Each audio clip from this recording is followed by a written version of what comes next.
Hey y'all, I have cat hair on my face. Welcome back to the channel. Today is another unedited rant day. We're talking about Drag Race, specifically the most recent season, because I just need to speak my truth, okay? I feel like this is the most autistic season of RuPaul's Drag Race today. Can I say that? Can I speak my truth? We're just gonna talk some shit. Again, this is unedited. I'm literally just blabbering to the screen, okay? So just blabber with me in the comments below, okay? Period. I mainly wanted to talk about this because, and spoilers, if you haven't seen the most recent episode, I think it's episode 12, there's going to be elimination spoilers in like this whole video, season spoilers. If you haven't seen season 18 of Drag Race, then either catch up or click off if you want to avoid spoilers. So, the most recent episode of Drag Race, one of my favorite queens, Discord Adams, ended up getting eliminated. I did low-key see it coming just because it felt like her storyline on the show was kind of coming to a close, but it was really unfortunate to see because I really liked her drag. I thought that she low-key deserved to be in the finale. She kind of tore just about every single challenge that she was in, but she was ranked safe the entire season, and it was really interesting to see. I think this, well, pause. This is a TV show. So when I'm talking about Discord, I'm talking about like Discord the character on TV. I don't know Discord personally. I don't know any of these queens personally. Surprise. So I'm not trying to psychoanalyze or like push any sort of narratives onto these queens. I am simply speaking from my experience as a autistic person. I've been diagnosed since I was 10.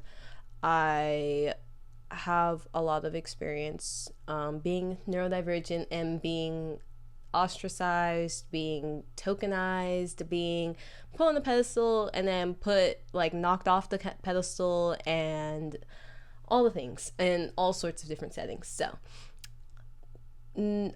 about Discord's storyline, it did seem like she was kind of going toward like very like teeter, and then like the one time she was going to be in the bottom, it was going to be like it for her. It was weird to see because like she had so much potential, and her drag is already pretty polished as far as I'm aware. Polished in the sense of like, you know, she's a punk drag queen, so like obviously it's like, you know, ripped fishnets, safety pins, hella safety pins, y'all. Her safety pin look was everything. I'm so sorry. I literally, when I saw her like pull that, I was like, well, she should be in the top. Like, she should be in the top. But it was just really interesting that like the longer the season went on, the less and less like the other queens seemed to tolerate her. And again, this could just be me projecting my own experience onto these queens, because again, I don't know any of them, but it was just very interesting to see those like social dynamics sort of shift throughout the season.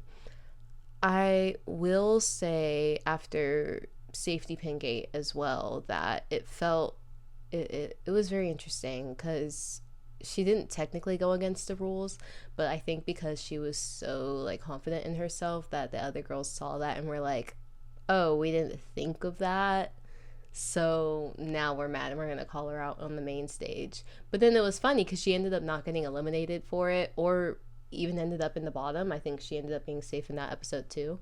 And she also got positive critiques. So I thought that was really like a funny like sort of turn of events. And even in Untucked and like the other and then the episode after that, sorry, she was just like, well, Amon called me a designer and said that like if Drag Race doesn't work, then I can like design things, and I am inspired by that, and I'm honored to get that critique from her. And I was like, well, yeah, like at the end of the day, like this isn't like your contestants Drag Race, this is RuPaul's Drag Race. I think she said something similar about Law Roach too, where Law Roach was like giving, not even critiquing, he was just like, I don't like your look. Like, I just hate your look, and I hate my dad, and I hate your look. And then that was just the end of like his critique, and I was like, well, that's not a critique. That's just rude. And it's like, I get that it's like TV, but like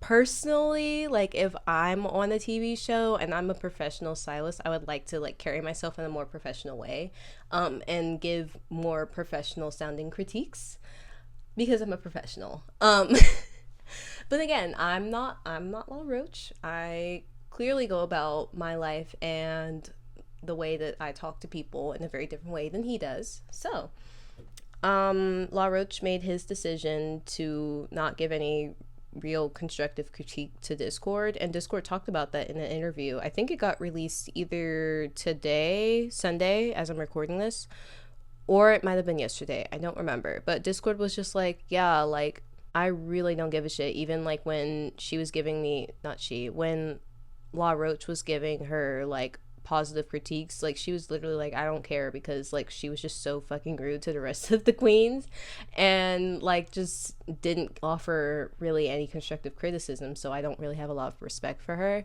And I was just like, that outlook on life and like the way that she carries herself just makes so much sense to me. And it also really inspires me because like I'm I don't I don't want to like call her old, like accent, like indirectly, but I am at least a decade younger than Discord, and it's just like seeing like other autistic adults like carry themselves in this like very confident but like very grounded way. It's just very inspiring to me because I'm like, you know what? At the end of the day, like people are gonna say what they're gonna say. People might not agree with your art or the way that you carry yourself or the way that, you know, people recognize you and recognize your success. And it kind of doesn't matter because you have to just like stick to your guns and stick to your vision. And I'm learning that and like really musing on that a lot like nowadays, and seeing a queen like Discord in like one of my favorite shows just like really inspired me to continue like on that path, you know. I also really quickly wanted to talk about Nene Coco because although she has not said that she's autistic, Discord has. But yeah, Nene has not said that she is autistic. However, some of the things that she was saying on some of these latter episodes, specifically that the roast episode, it just hits so close to home. I have loved Nene Coco since like she entered the workroom. It was her, Discord, Briar, and who was the other one? Mikey Meeks. Those were like the four where I was like, absolutely love it, love it. And then Darlene snuck in and was like, hey girl, and I was like, hey. But Nene Coco just has such a unique point of view, I feel like, when it comes to her drag. I really love the way that she carries herself, but I did notice that, especially like when she's joking around, not even just with like the roast, but like just when she's joking around with the other like queens, it kind of gets taken as like, oh, like Nene has a gun was like the main like catchphrase that she has, where she comes out like kind of swinging like she's trying to like read in like a playful way, but it ends up coming across as like just mean. And it, like, hearing her talk about the struggle of like balancing that like fun like playful cattiness and like trying to banter with the other like queens, and it just being misunderstood a lot of the time, was just so incredibly relatable. I will also try to like banter with like my coworkers or even with like my friends sometimes, and they just like won't understand the way that I'm joking, or like I'll like say something in a very like flat affect that's supposed to be a joke, and they'll be like, are you okay? And I'm like, yeah, I'm being sarcastic, like I'm being funny. And they're like, well, you didn't sound funny. And it's frustrating. And I remember like when Nene was like voicing her struggles in the confessionals and talking about like how she's trying really hard to like not just like not be accepted, but like trying to like, you know, have that camaraderie with the other queens and like just joke around and like be friendly, and it just being taken the wrong way every time. It just like it really hit me. Like, I remember like pausing and just like crying because I was just like, oh my god, like that's like exactly like my experience. And I'm not seeing girl. Um I'm not saying that Nene is like any one way or like the other as far as like neurotypes and like whatever, right? It's such a relatable sort of issue for me, and I really appreciate her speaking on it because it's such a complex like social dynamic that I feel like doesn't get talked about just in general, but especially on Drag Race, especially in queer communities. It's so frustrating to have to experience that over and over, and like almost like not, I don't know like how to say it. Like, it's almost like you're trying to like prove that you're not stupid and that like you understand the social dynamics, and just because you know interact with them or respond to them in a slightly different way than the norm, it doesn't mean that it's like wrong, but people will still take it as wrong anyway, and it's a very frustrating sort of loop to be in. So it's, yeah, it really hit close to home. I really connected with Nene in that moment, and I just really hope that that gets better for her. I did see Jane, I think later that same episode, the roast episode, I think that Jane was like one of the queens to like come and comfort Nene about it, because like she got some pretty decent critiques in that writing workshop that they were doing, that table read, that's what it's called.